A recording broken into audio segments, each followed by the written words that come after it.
Hi guys, and welcome to my channel.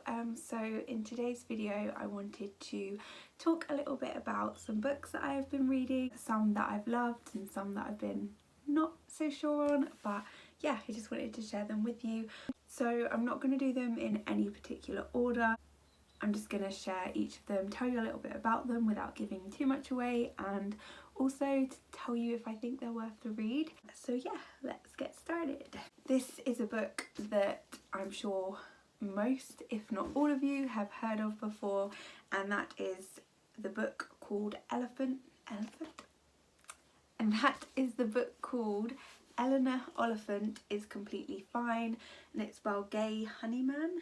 Yeah, Gail Honeyman. This book has been out for a while now, and I know that it was very popular when it first came out, and I'm sure it's still very popular now.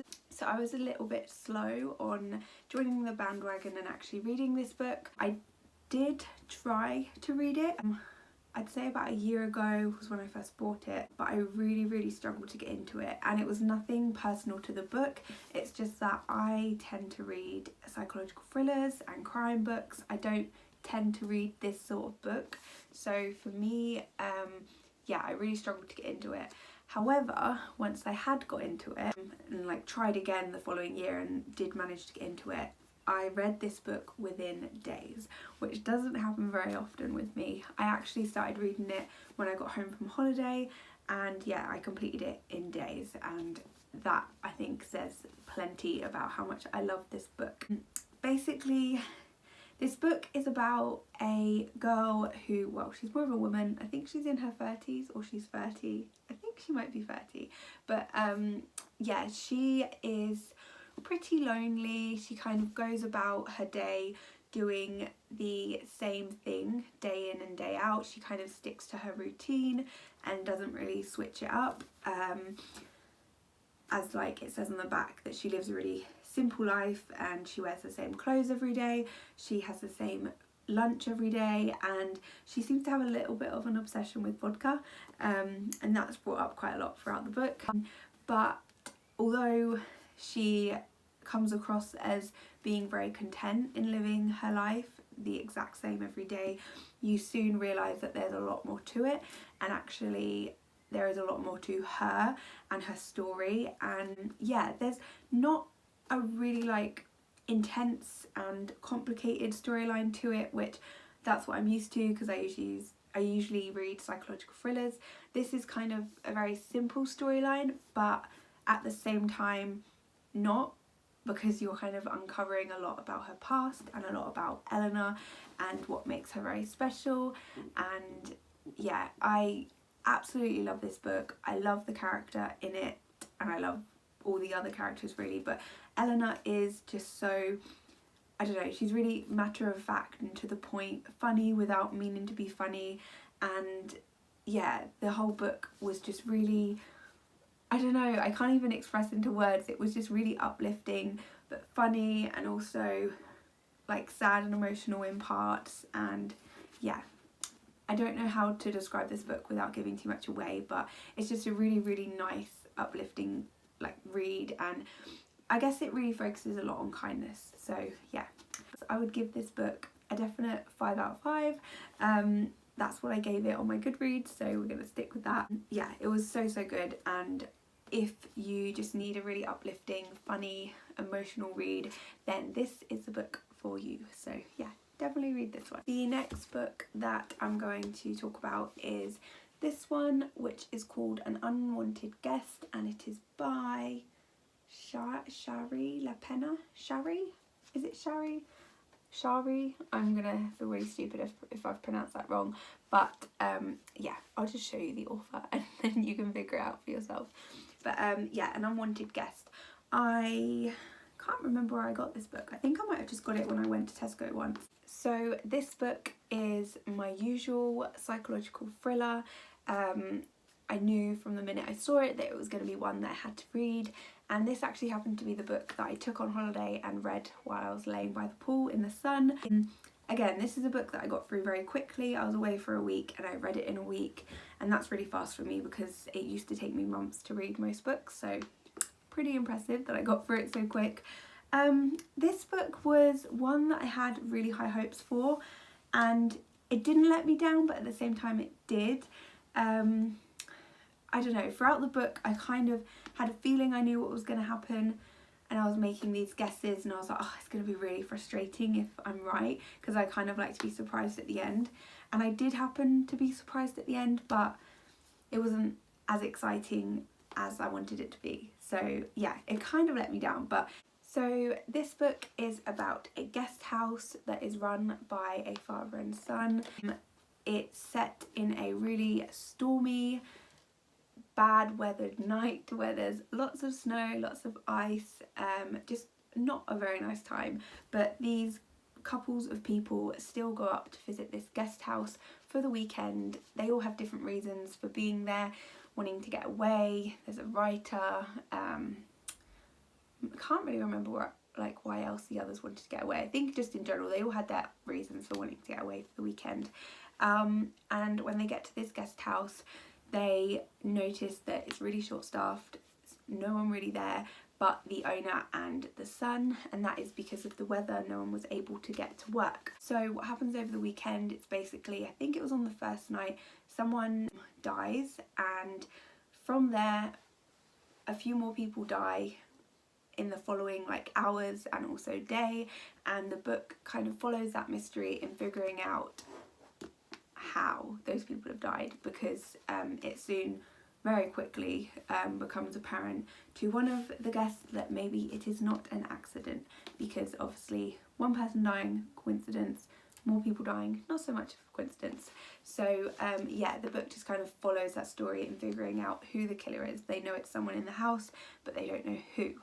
And yeah, it was a good read. It did keep me questioning things. It made me build up my own theories in my head and question everyone, and it was a surprise, which is what I like. I like when I don't guess the ending, but I don't know, I just wasn't very happy for the ending. I don't know why, because I don't really know where else they could have gone with it to make it a surprise, but I don't know, I was still disappointed. It still wasn't as exciting as I thought, but nevertheless I did enjoy it. It did keep me thinking, it did keep me guessing. So overall I would probably give this book a 4 out of 5.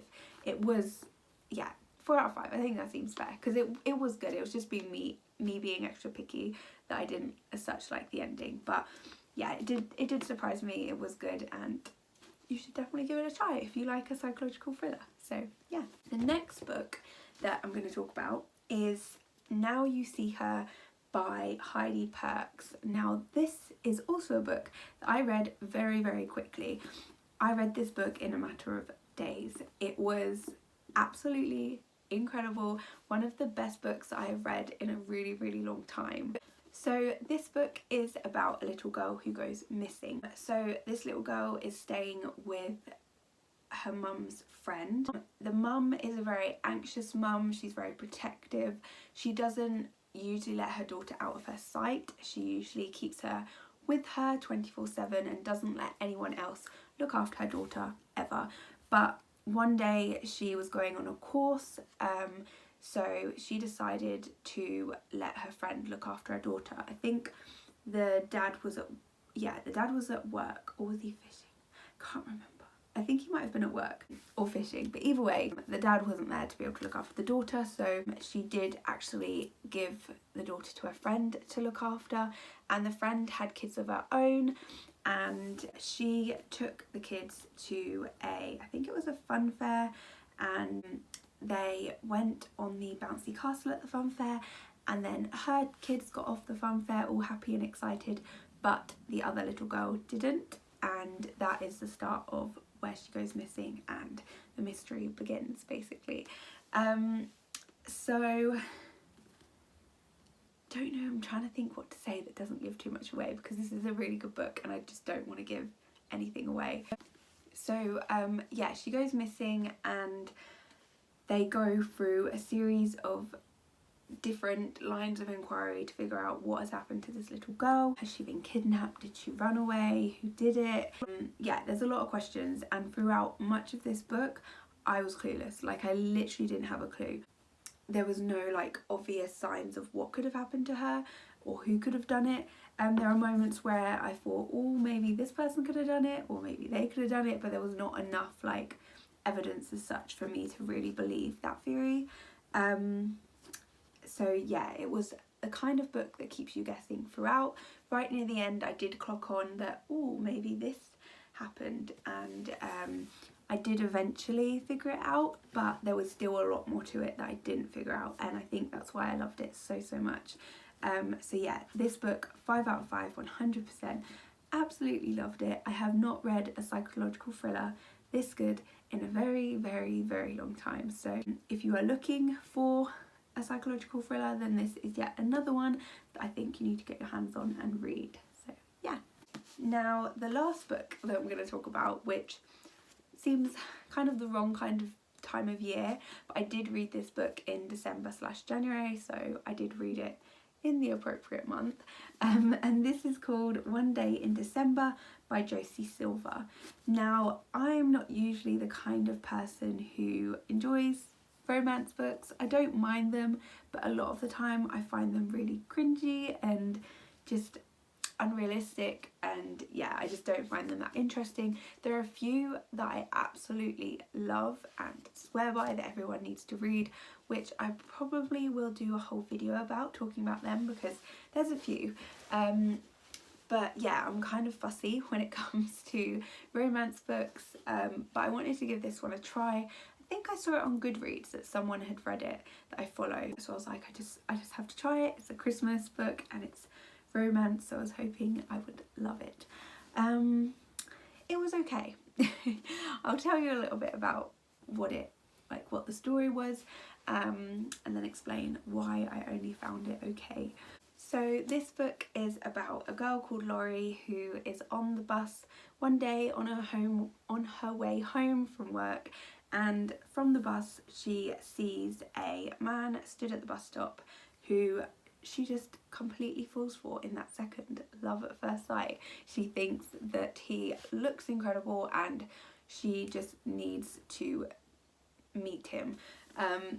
And that was pretty much that. And then I think it fast forwards, I think it could be a year. It's quite a long while. It does fast forward quite far. And she happens to meet this guy yet again. However, this guy is now her best friend's boyfriend. Now her best friend is described as being very glamorous. She's a model. She kind of like, from Laurie's perspective, her best friend kind of has it all and she is everything, and she's kind of jealous in a way that she doesn't have that. So she obviously is very jealous when she finds out that her best friend is now with the boy that she saw and completely fell in love with. Love at first sight. She doesn't tell her best friend, but obviously the guy did recognise her as well. When she finds out that this boy is actually now her best friend's boyfriend, she makes a promise to herself to forget about him and get on with her life and pretend that nothing ever happened. But that doesn't quite happen, and as it says at the bottom, but what if fate has other plans? And that's exactly what happens. Basically, this book is a roller coaster of jumping forward in time, skipping many years, and showing how her life plays out and whether or not in the end fate brings her back to the mystery guy that she saw on the bus that one day near Christmas. I think it was near Christmas, but anyway, this book is set at Christmas, so probably. But yeah, it was okay. Like I said, I'm not a big fan of romance books, so it was going to take a lot to please me, and I don't think this quite did it as much as I wanted it to, but I was determined to finish it, so I did. It took me a couple of months to get through it. It was sweet and there was moments that I did enjoy, and it was the descriptive like writing in it was really nice because I was really able to kind of like imagine the scenes and everything. And I love that when a book does that, when you kind of create your own picture in your head, and this did that really well. But yeah, I don't know, it just didn't have enough for me. I like a bit more excitement, and yeah, but it was okay. I'd probably only give it a 3 out of 5 stars though, being mean, but yeah, I didn't really enjoy it as much as I hoped to. But yeah, if you do like a cheesy romance and you want a book to read this Christmas that is very cute and romantic, then this one could be for you. So yeah, so that is all the books that I'm going to talk about today. There actually wasn't that many, but I'm sure I have read more, but when I was looking through my collection I couldn't find the ones that I thought I'd read, so they could have been ones that I borrowed from the library and no longer have. But I hope you enjoyed this video, and if you would like to see more of these, in particular the romance books that I actually do enjoy, because there are some, and if you also want to see some more psychological thriller books that I've read and loved, then let me know in the comments below, and also give this video a thumbs up. So yeah, thank you so much for watching, and I'll see you in my next one. Bye!